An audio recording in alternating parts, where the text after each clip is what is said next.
These are all my books, and I'm going to talk to you about some of my favorites.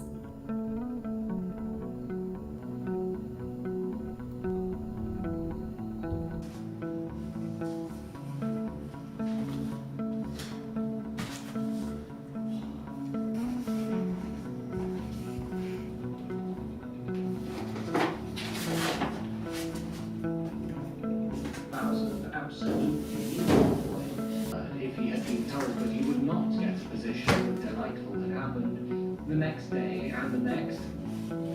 A secretary.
The process of reorganizing a bookshelf like this ends up becoming kind of strangely introspective and self-reflective, because you pick up and touch every single book that you own and you look at it, you revisit it. As you're sorting through certain books, pages and receipts and notes fall out of where they were tucked into the book, and you think about how you're going to categorize them, and you think about why you bought them in the first place and why you've held on to some but gotten rid of others. A personal library is a very personal and kind of revealing thing, and I would like to share with you some of my favorites of the books that I own. Unsurprisingly, my largest category, my tallest tower of books, ended up being the early modern English literature, because that's what I focused on academically. I wrote my doctoral dissertation on drama primarily in early modern English literature, and so most of these books are just plays that I've worked with over the years, and most of them are Shakespeare. You can see a bunch of Signet Classics and Folger's Classics editions in here. But a few of these are a little extra special or a little more interesting than the others, so I'm going to walk you through some of those. Take this one, for example. It's Hamlet, but it's not just Hamlet. This is an edition of Hamlet that compares the 1603 quarto version with the 1623 folio version, between which there are significant changes. Listen to this, for example. Tell me if this sounds like what you remember. To be or not to be? Aye, there's the point. To die, to sleep. Is that all? Aye, all. No, to sleep, to dream. Aye, marry, there it goes, for in that dream of death, when we're awakened and borne before an everlasting judge, from whence no passenger ever return. That's not the speech. That's not the speech we know, anyway. We know this one, the folio version. To be or not to be, that is the question. Whether 'tis nobler in the mind to suffer the slings and arrows of outrageous fortune, or to take arms against a sea of troubles, and by opposing, end them. So this is a really fun one, because you can toggle between the two different versions and see what changes exist between the two of them.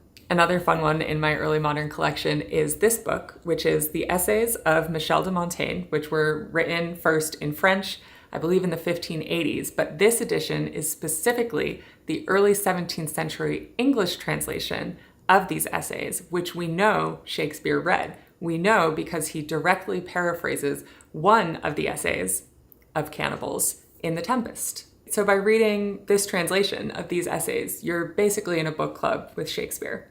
Then we have these 3 books, 3 of my favorite early modern English women writers. Aphra Behn, who was a failed spy for the crown, turned very successful playwright in the later 17th century. Margaret Cavendish, who I am in love with her. She's my hero. And then we have Hester Pulter, who wrote in the 50s and 60s, 1650s and 60s, and then her manuscripts were laid away and forgotten about until the 1990s. These manuscripts were never read for centuries until somebody dug them out of an archive in the 90s. That's just the coolest thing to me. And then, of course, we have this thing, The Complete Art in Shakespeare. This was a gift from my parents when I was probably like 15 years old at the most, which means that it's filled with annotations from 15-year-old me, which I have now moved far enough away from in age to no longer find embarrassing, but rather find charming, because that was half my lifetime ago. This is kind of sad, actually. At one point, it looks like I erased my annotations on this page. You can see there were all these like pencil marks that when I was 15 or however old, I must have left about my thoughts about Romeo and Juliet. And then I erased them all when I was not so far enough in age to look back on it fondly, and instead looked back with embarrassment. But now I really wish I could read what I had written here. I can make out, I feel bad for Rosalind. Maybe she was just about to cave. And then Romeo goes chasing after Juliet. I no longer stand by that interpretation that she was just about to cave, but that is fun to know that I used to think that. This one seems to say, yeah, I'm just jealous. I want a Romeo too. Girl, you can do better. Another little treasure contained within this book is this, which is a leaf I picked off a tree outside the Folger Shakespeare Library when I visited as a teenager. This is a very special artifact of the things that mattered to me when I was a teenager, which honestly still kind of overlap with the things that matter to me now. And the final items I would like to showcase from my early modern collection are these 3 editions of Paradise Lost. There are very few texts that I own multiple copies of. Honestly, I think it's just Paradise Lost and Frankenstein. I own 3 copies of each of those. And each 3 of these copies is very meaningful to me for particular reasons. This copy of Paradise Lost, which has notes and introduction by Philip Pullman, author of His Dark Materials, was the first copy of Paradise Lost I ever bought. I bought it at a Borders bookstore to read for my AP English class in high school. And reading this book, I think, really is what set me down the path to pursuing a PhD in English literature. I was absolutely obsessed. And honestly, I still am. This is one of my favorite works of literature of all time. The pages of this are very sticky because I used very low quality Post-it notes to take notes when I was a teenager. And because I read this book so many times across so many years, it's filled with all these annotations, but a lot of them are from me at different points reading it. There's things that I underlined and notes that I wrote when I was 17, and then ones that I wrote when I was probably 20 and possibly even in grad school, although at that point I had a more scholarly edition of the text. This edition of Paradise Lost, which is an academic annotated version, annotated not by a 17-year-old girl, but by Milton scholars, this is the version of the text that I told my students to buy when I taught Paradise Lost in grad school. And I bought it used because your girl loves a bargain, so there are annotations and highlights in it that are not mine, but what this edition has is all of these footnotes. Some pages have more footnotes than actual text on the page, and that's because I knew that my undergrads were going to need a little bit more context and help with some of the things. Did any of them read the footnotes? Did any of them even read Paradise Lost? I have no idea, but this is the edition I chose. And finally, there is this edition of Paradise Lost. I'm not actually sure when this was published, but it has an inscription in it that it was given as a gift for Christmas in 1904. So sometime before 1904. My partner bought this for me when we had been dating for about 3 months, and that was almost 6 years ago.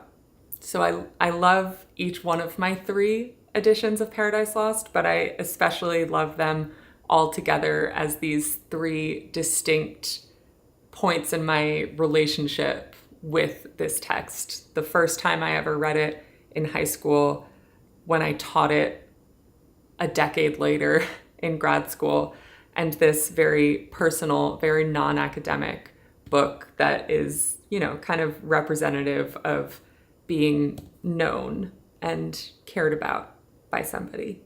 And that's it for my early modern collection of books.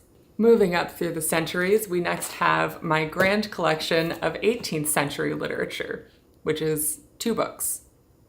18th century just isn't really my scene, but these 2 books are cool. 2 women-authored texts. We have Eliza Haywood's The Adventures of Eowai, and then we have some writing by Mary Wollstonecraft, who is, of course, the mother of my beloved Mary Shelley, author of Frankenstein. And that brings us into the 19th century.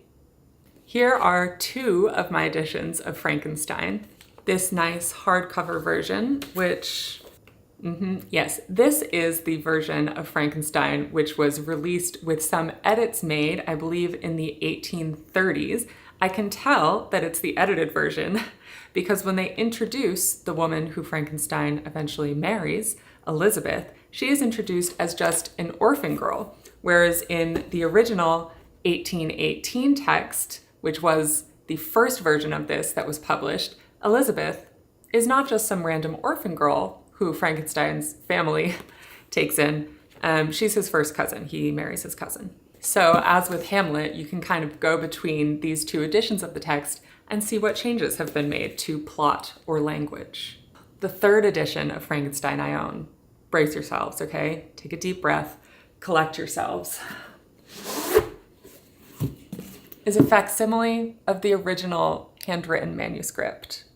It's just, okay, this is, within here is facsimile of Mary Shelley's own handwriting. It has doodles, it has smudges, it has math in the margins. Some of the handwriting is her husband's, Percy Shelley's, because he read and made little margin edits and suggestions. Can I tell the difference between their handwritings? No. Can I even read her handwriting most of the time?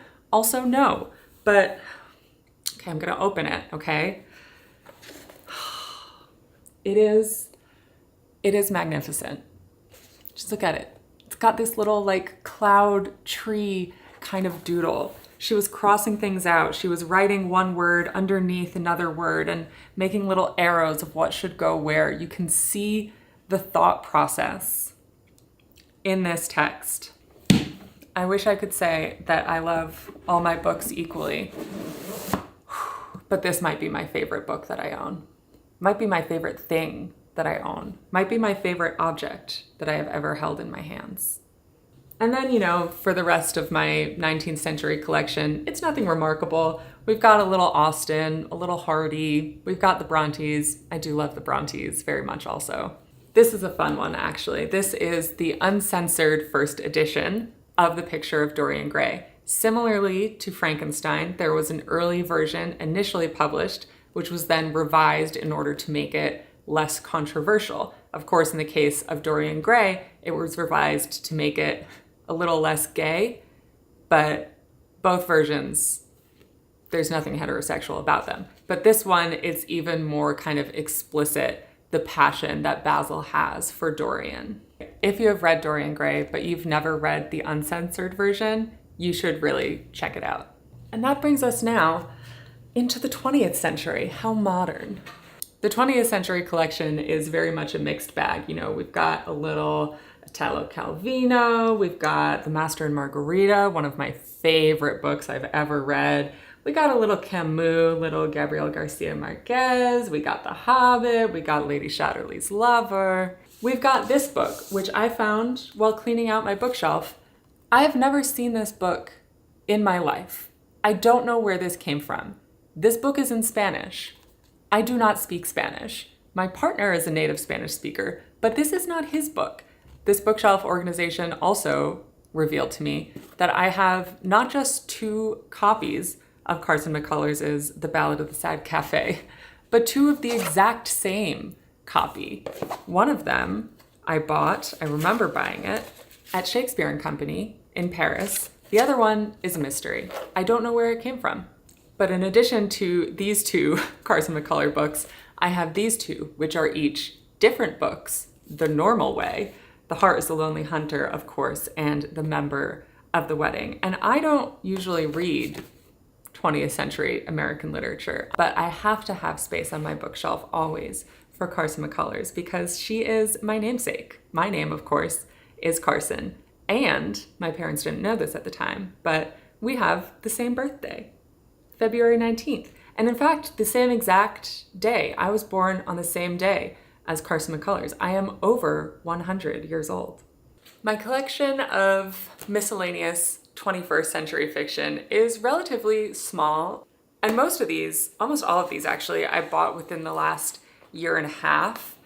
About 3 years ago, I made a big move, like a suitcases only move. And so I drastically pared down my library in general. A lot of things I donated to a used bookstore where I had been living. Some things I shipped to my parents' house where now they sit on those bookshelves.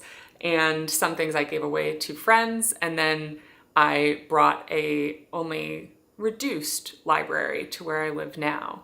So part of the reason that my 21st century lit collection is smaller is because I got rid of a lot of books, but part is also that I hadn't been reading contemporary fiction for a really long time because one of the things that grad school does to you is it strips you of the joy of reading. I'm being a little bit dramatic, but also a little bit very honest.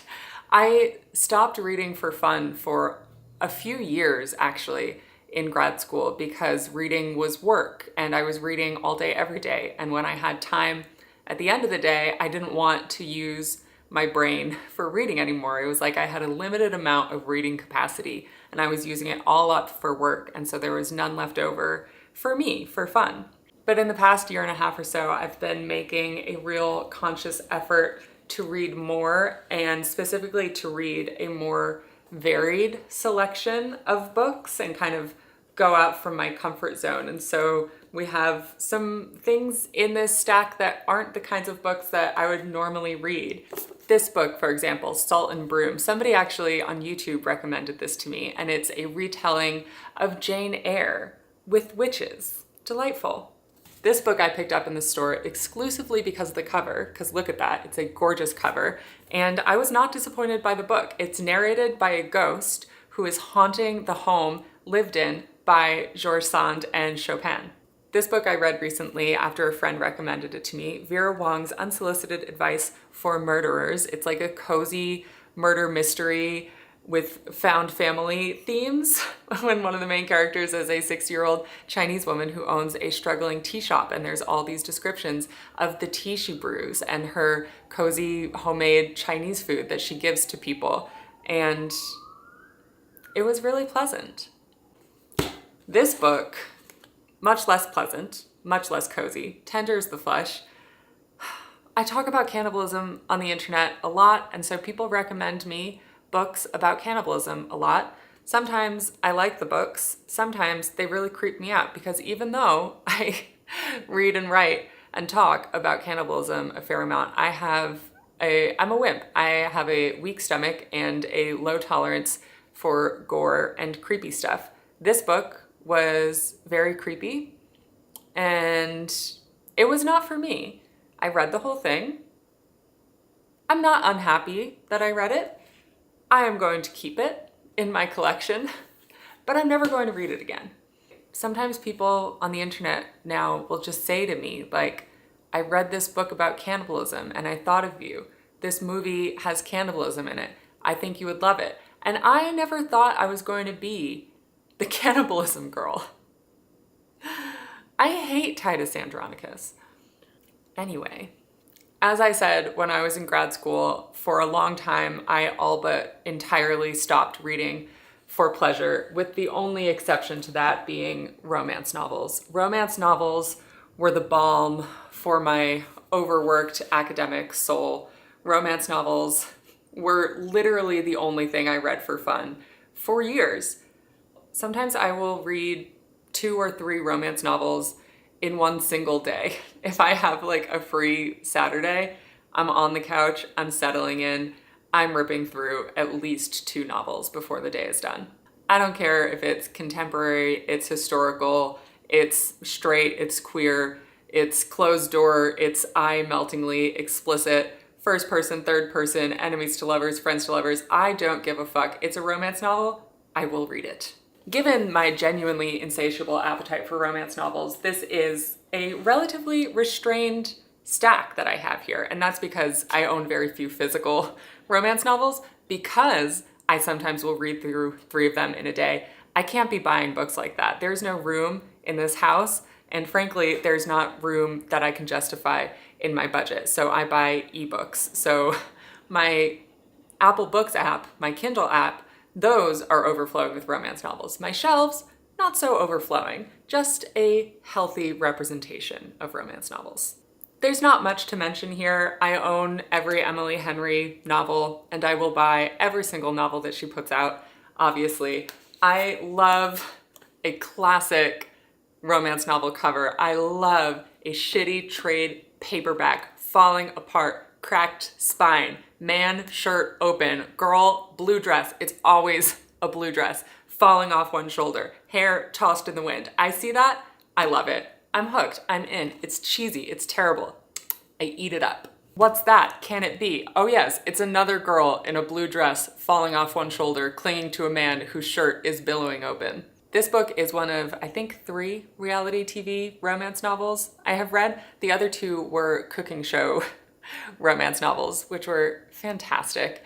This one is basically set in The Bachelor. It's a fictional version of The Bachelor, but it's The Bachelor, and the main character is a plus-size fashion blogger who writes this searing critique of the lack of body diversity on The Bachelor, and as a result is cast as the next lead. I want to say I wish that I had loved this. I only liked it, but it was pleasant. It was an easy read. I love reality TV show stuff. The lack of body diversity on reality TV, like real reality TV, is also a worthwhile point of discussion. So if you are also a romance novel fan and a reality TV fan, check it out. My nonfiction pile is a bit more extensive than I thought it would be, even though it's pretty small. There are a couple of these nonfiction books that are quite special to me. This one, I've owned this copy of Bird by Bird since I was in high school, at least, if not middle school. This is, of course, a book of writing advice. It contains the chapter Shitty First Drafts, which if you haven't read it, look it up. I believe you can find a PDF of it online. It's very short, and it is a brief chapter extolling the virtues of messing around in your first draft. It will make you feel better for reading it. Another piece of nonfiction writing I have that I feel quite fond of is the annotated prison writings of Oscar Wilde. Oscar Wilde was, of course, imprisoned for 2 years under official charges of gross indecency, which is to say sexual relationships with other men, and the trials were very public. They involved reading out loud excerpts from The Picture of Dorian Gray. I mentioned earlier that the version that was later published and now is more commonly published is an edited version that is meant to be less explicitly homoerotic, but even that toned down version was used as evidence against him during this trial. His legal troubles were a result of this kind of protracted legal aggression between himself and the father of his longtime lover. And some of these prison writings are directed towards that longtime lover of his who he felt extremely betrayed by. Do you really think that you were worthy of the love I was showing you then, or that for a single moment I thought you were? Do you really think that at any period in our friendship you were worthy of the love I showed you, or that for a single moment I thought you were? I knew you were not, but love does not traffic in a marketplace, nor use a huckster's scale. Its joys, like the joys of intellect, is to feel itself alive. You were my enemy, such an enemy as no man ever had. I had given you my life, and to gratify the lowest and most contemptible of all human passions, hatred and vanity and greed, you had thrown it away. This book is, to say the least, kind of a big bummer, but if you are a fan of Oscar Wilde's work or just find him an interesting figure in history, I do recommend reading this. Here we have my stack of books about food. Down here at the bottom, we have the collected works of M.F.K. Fisher. She is your favorite food writer's favorite food writer. The Physiology of Taste, which contains the line, "Tell me what you eat, and I will tell you what you are," commonly now rephrased as "You are what you eat." Anthony Bourdain's Kitchen Confidential. This one is a controversial entry into the food writing category, A Certain Hunger, which is a cannibalism book, but this one I quite enjoyed, and I decided that it should go with the food books rather than the contemporary fiction books because the main character of this book is a food writer who happens to enjoy occasionally eating her lovers. And I'm just saying, the liver and mushroom pate sounded very tasty.